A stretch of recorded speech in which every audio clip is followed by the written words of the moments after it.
In this episode, we discussed changing the theme and the background color scheme for the 3D view.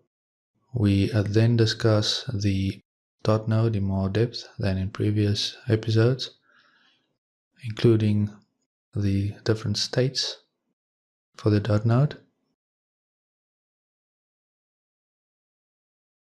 We then move on to discuss the find node function and the network overview window.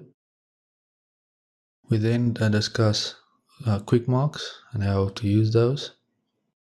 And finally, we discuss the parameter search functionality introduced in Houdini 16.5.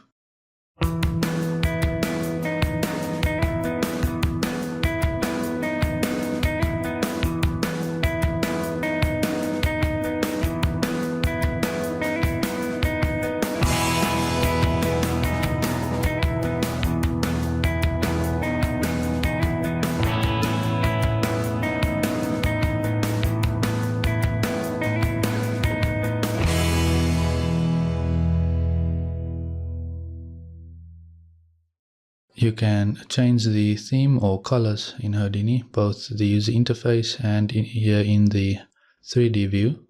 We can do this firstly. We can go to Edit and Color Settings. Okay, left click on that, and you have a few options in here. Color scheme is what we want to change, and currently it's set to Houdini Dark. So all the tutorials and all the applications in general have this light theme like this. Okay, and you might like that for some reason. But then you also have this Houdini Pro, which is a gray kind of version of that, slightly darker version. And then you have the Houdini Dark, which I prefer. It's not that bright, especially when you work at night. This will be easier on your eyes when you work for prolonged periods of time. Which is also why you see this similar theme, a dark theme like this applied to other applications like Visual Studio, Photoshop, and so forth. So this changes again the overall theme, our headers, our toolbars, and so on. But if we want to change the display, our 3D viewport here, we can actually change how that is displayed as well. So we can do that by going to the display options. You can scroll all the way down here, open display options, or you can press D for that, as we've seen before. And then we can click on this background tab. And so here you have a few options. So currently this color scheme is set to light. So you can change that to say dark or gray. And you'll see the 3D view here changes, the scene view changes. You'll often see this dark theme, especially when you work with particles. This can be useful. You can see the difference when I add a cube in here. Okay, changes that background. And the reason why it's in the display options in the background section here, as opposed to in the same menu, Edit, Color Settings, is because these display options here of course relate to the specific scene view that we are currently working in. So yeah, that changes the background, and I'll just change that back to light. I prefer working with this light color scheme. Next I want to talk about dot nodes. We touched on this briefly in the first episode, but I'll cover a few other things here that could be confusing or frustrating if you are new to Houdini. So the first thing is adding a dot. We've seen that we can press and hold Alt and left click on a wire to add a dot, right? Now, when we drag out a wire from a node like this, we can then press Tab, type in the name of a node, then press Return or Enter to place that down.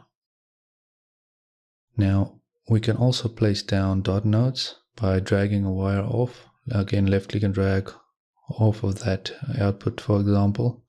Now I have this wire, right? So now I can press and hold Alt and then left click. Again, I'm still pressing and holding Alt, and I'll left click, right?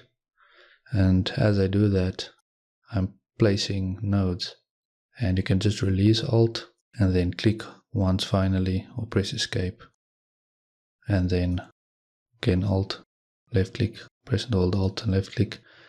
And now if I release Alt and I left click, okay, that will stop that wiring and stop dropping down these dot nodes. You can also just press Escape, and that will also cancel that and drop that wiring operation. So we can obviously select these dot nodes, right? And we can also wire from these dot nodes. As you can see, this is kind of an input here. So I'll just do that again, drag off and then click, and you'll see that will drop the wire from the input of this dot node. You can move it around, left click and drag on it just like any other node. This is essentially a node, it just kind of works differently because it's meant to organize and help you organize your network, right? This also has an input and an output. So if you hover over this, okay, so scroll in, if you hover over it, you'll see an input and an output appears. Okay, so I can hover over this input, left click and drag, just like I can from any input or output from these other nodes, right? And now I can drag that onto, and you'll see it'll try to wire this up onto this other dot node into the output of that to kind of connect those two again. Similarly, I can left click and drag off of the output of this, right? And I can press and hold Alt again and left click to place more of those dot nodes. Press Escape to cancel further wiring. And of course we can now, from this output, again left click and drag to wire, press Tab, merge, and now I can drop down a node. Now it's important to note that these nodes have two states, right? Pinned and unpinned. Now an unpinned dot is meant to allow for simple wire routing, and it'll get deleted automatically if the wires going into it or out of it gets deleted. We'll look at that shortly. So you can press and hold Alt and then simply left click on a dot node to change this state. So press and hold Alt, and in this case I'll click on this guy right here, and you'll see that will change that state. You can see there is a bit of a difference between the two here. So this one is unpinned. So if I delete this wire, for example, so that node will get deleted, but these two are pinned, so they won't get deleted. So we'll have to go and delete those manually, or we can use them to wire into other things like that. So an example here, I'll get into this these wires here, placing a dot node, press and hold Alt, and I can left click, and now I can move it around. And you'll see it'll actually even snap using these guides that nodes typically use, which is nice if you want to try and align things. But currently this is an unpinned dot node. So what this means is if I delete this wire here, I can just select the wire actually and press delete. You'll see that it'll get deleted. Also remember that you can just press Ctrl and Z to undo. Okay, so you do have that option if you make a mistake. But again, if I press and hold Y, I again get my scissors here, right? So if I cut my wire or I drag off here and click to disconnect that input, you'll see that dot node and that wire gets deleted. So if I undo to get that back, again, now I can press and hold Alt and left click on that dot node, and now this is pinned. So I can click and delete that wire, or I can cut it, and whichever way you prefer to do that, and this node is persistent, it won't go away. And like I said, even if you delete this here, for example, just click on this output, hover over the node, you'll get the input and the output here basically, right? Left click and hold on that to get your wire again, and then we can just wire that up. So I hope that's useful to you. So a few more things in the network view. Firstly, you can rename these nodes, of course. So just click on the text that you want to rename. So in this case, I want to rename this So now what we can do is we can find or search for a node. So in this case we have this custom name here, and we have more generic kind of default names like polysplit 1, 2, and so on. So what I can do is I can press Ctrl and F. Okay, Ctrl F, and that will bring this find node dialog up here. So what I can do is I can search for my cool box, and you'll see it'll bring it up here. Double click on that and you'll see it'll take me to that spot in the network view where that node is. Maybe I want to zoom to this or find this polybevel down here.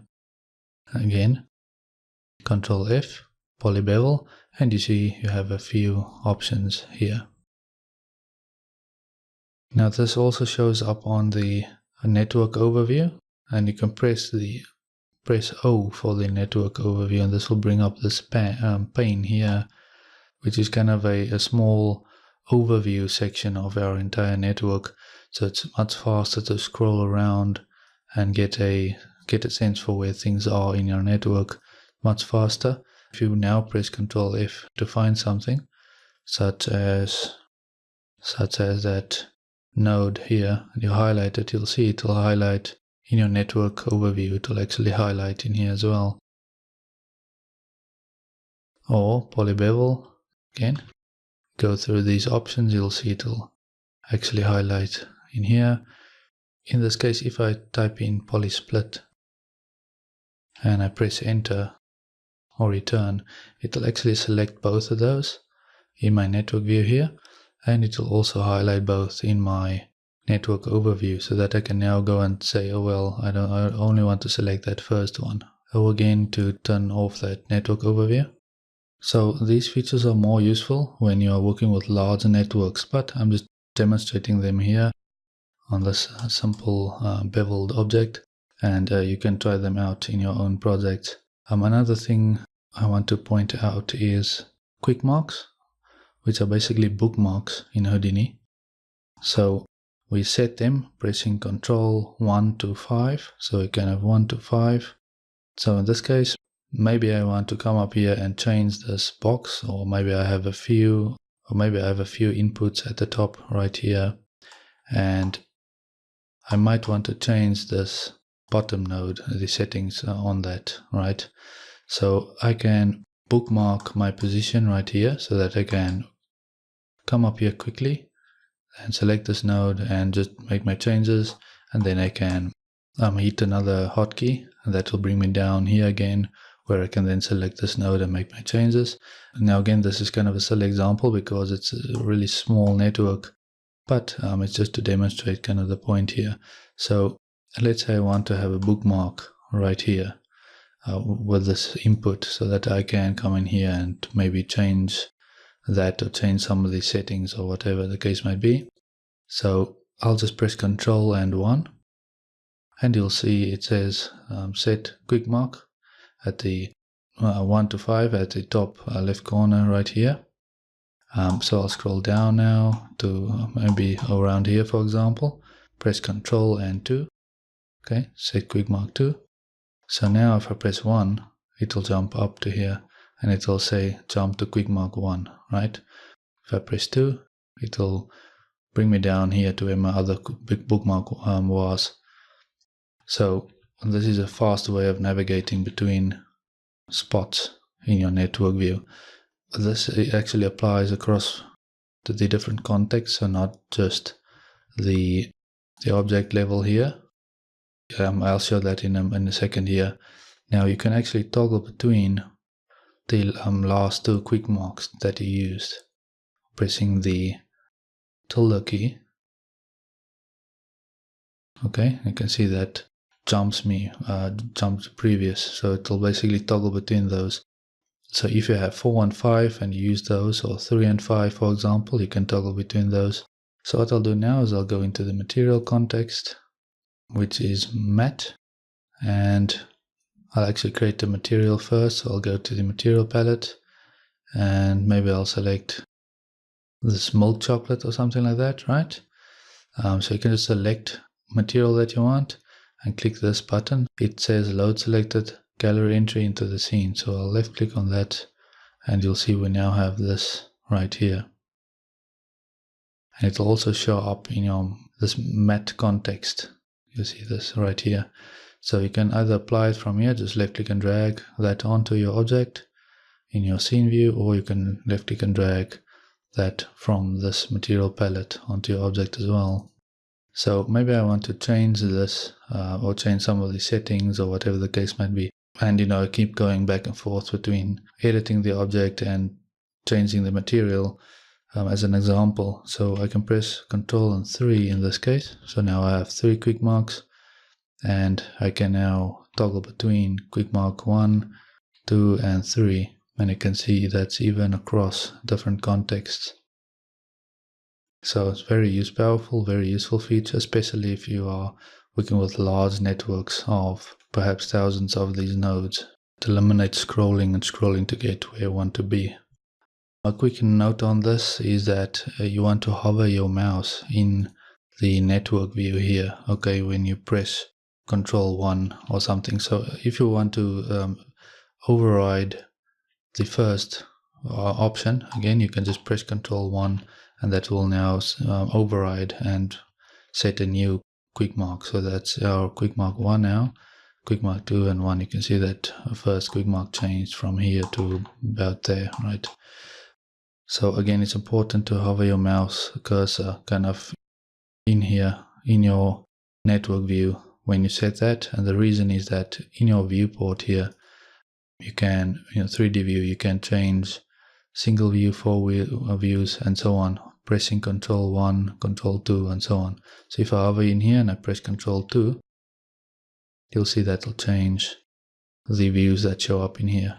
So just a quick note on that. In Houdini 16.5, modified parameter tabs appear in bold. So I can demonstrate this by going to Render, Create Render Node, select Mantra PBR, and in my out context here, right, that will now create this Mantra node. And you'll see this rendering tab appears in bold compared to the other tabs. And you can see that this changed, this rendering engine has changed. So if you right click on that, you'll actually see this option to revert to defaults. Click on that and you see the default is actually ray tracing. So again, if you change something in sampling, for example, you'll see that the sampling tab now shows up in bold compared to the other tabs. So another thing introduced in Houdini 16.5 is parameter search, and especially if you're following along with a tutorial and you can't find the option that you need, or the node looks like this where you have so many tabs and options and so forth. Maybe you want samples, for example. Okay, left click on search, that magnifying glass icon, left click on that, or you can press F as well, bring up that. Okay, and it will bring up the search panel here. You can choose which parameters to search, so parameters with non-default values, all parameters, and so on. So in this case, I'll just select all parameters and type in samples, and as I type in, you'll see that all of these now show up. Okay, so you can choose which ones you want to change and so forth. We changed those, so if you select non-default values, that one will show up and so forth. You can actually also have a list of search terms here. So maybe I have some samples, comma, spacebar, and I'll type in quality, and you'll see now that diffuse, SSS, reflection quality, and all of those show up in here. So you can actually have a few search parameters, terms, not just one. And just click on that magnifying glass again or press F, and that will kind of toggle your search as well. So that's very handy, especially when you're working with complex nodes like this one with so many parameters. Don't forget that you can go to our website, adamsdigitalacademy.com. You can download a free hotkey list for Houdini. That's it for this episode. I hope you find these tips and tricks useful.